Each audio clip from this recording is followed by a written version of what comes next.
Nyt arvioidaan puuston pohjapinta-alaa.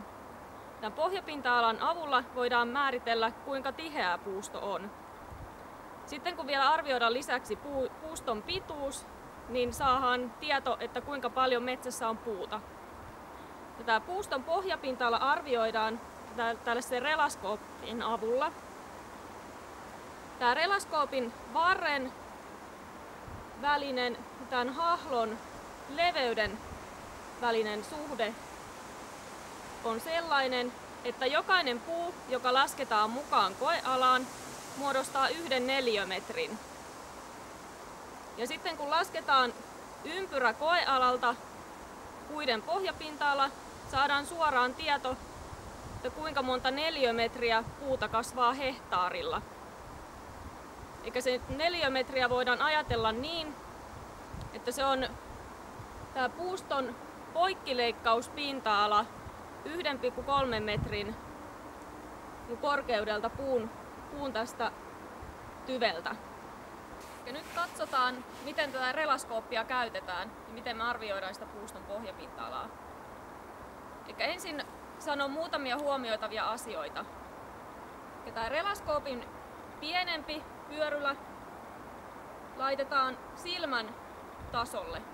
Ja käsivarsi pidetään ihan suorana, että tämä varsi on tiukkana. Ja tässä tosiaan otetaan ympyrä koeala 360 astetta. Ja nämä mittaukset tehdään, kun puita katsotaan, niin 1,3 metrin korkeudelta puun tyveltä. Eikä noin rinnan tasalta. Puhutaan rinnan korkeusläpimitasta. Ja sitten kannattaa koeala aina aloittaa sellaisesta selkeästä paikasta. Ja pitää mielessä, että mistä puusta aloitti tekemään koealaa. Ja nyt mä valitsen tän, jos on kataja vieressä, niin kataja on nyt rajana. Ja sieltä tuli ensimmäinen puu, toinen puu.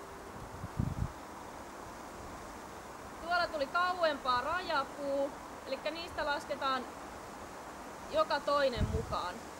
Eli se täyttää juuri tämän hahlon.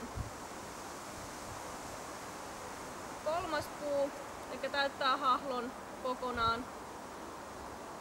Neljäs puu. Viides puu oli rajapuu.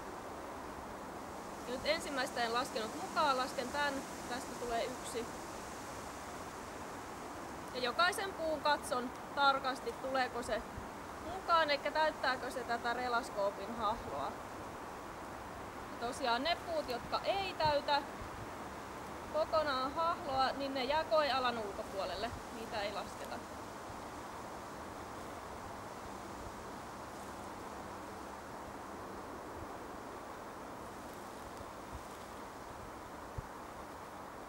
Eli siitä tuli ympäryskoeala. Ja sain pohjapinta-alaksi 23.